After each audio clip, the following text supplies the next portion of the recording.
let's get going with our next speaker is Arturo Quinto Jr. He is the Group Technology Officer of Magsaysay, Inc.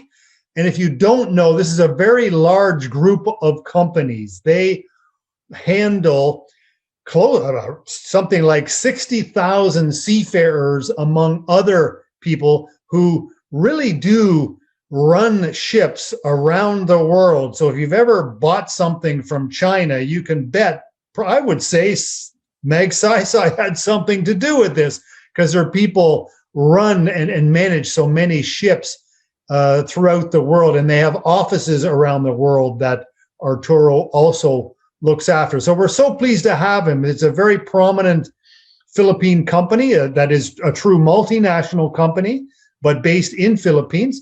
So we're so glad to have the Group Technology Officer, Arturo Quinto Jr. So glad to have you, Arturo. Welcome. Hi, Richard. Thank you for having me. Thank you for the great introduction. I appreciate it. COVID-19 pandemic forced us to adapt and transform how we engage with our customers. I think for the organization to survive is the only way to move forward. When we talk about digital transformation, it is important to realize that for it to be successful, you need to consider the human factor first. I've gained quite a perspective on just how difficult true digital transformation really is and what it takes to succeed. I strongly believe that no matter how ironic it may sound, it doesn't really start with the technology, but rather it's all about people. For you to drive the vision, it requires talent, IT professionals that will handle the technology and data, good process people, and of course, leaders that can influence and communicate change to the organization. You need to bring these people working together, and by doing that, now you really have a higher success rate to accomplish this.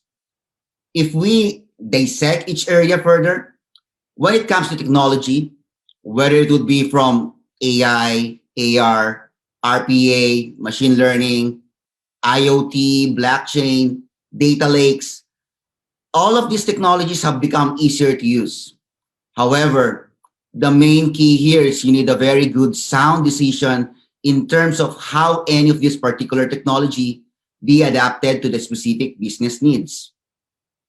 In terms of data, this can be a little complex, especially if you're still maintaining and coming from legacy systems that most of its data is not optimized quality-wise. It will also limit the potential of the technology you want to apply. Let's say, for example, deployment of efficient AI models will be a great challenge using bad data.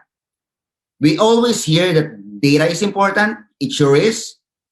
But still, most companies don't realize its true potential in driving their business through analytics. At least not in the league or scale of Google, Amazon, or Facebook. This can only be achieved if you have quality data. This is a shared responsibility with frontliners or data creators in a way to improve their own work processes to ensure data is created correctly. Process owners must also have an open mind in rethinking the ways they engage with the customer and their needs. Without this mindset, the result of the digital transformation will be limited to incremental improvements rather than radical and truly transformative re-engineering of the process. This includes organizational change and other elements of change management. What I've learned is for them to remain focused and maximize resources in accomplishing one initiative at a time. Technology is the engine of digital transformation, but what drives it are the people or the talent you have in the organization.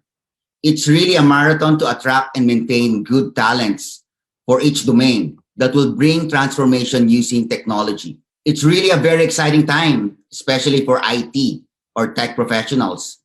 Businesses, both existing and new, are creating solutions that will ultimately improve and solve pain points of customers in various industries. Customers or customer experience is really the core of digital transformation. It starts and ends with the customer. Thank you.